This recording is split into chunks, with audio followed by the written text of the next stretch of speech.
Камбоджа эл жомогу. Көпүрөдөгү эки араба.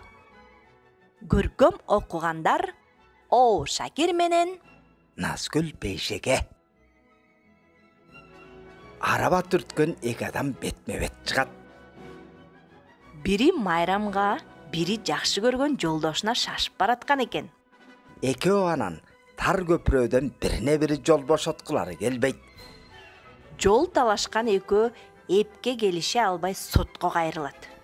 Алардын чатагын сотта жөнгөрө албай, экөөнү корольго алып барат. Король сурайт. Не бале болуп бириңе-бириң жол бошотподуңар экен? Бири айтат. Урматтуум, мен майрамга шашып баратсам, көпүрөдөн мынабул жолугуп калып, мага жол бербей койбодубу? Экинчиси айтат. Кезинде мага бир адам ажаатымды ачкан жакшылык кылды эле.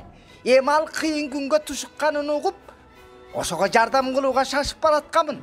Буга жол бошотпогонум ошол. Король анан мындай чечим чыгарыптыр.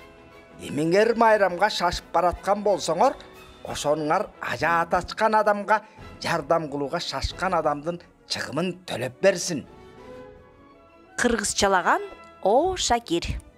Достор, эгер биздин жомокторго кызыксаңыз, Рухеш ТВ каналына катталып коюңуз.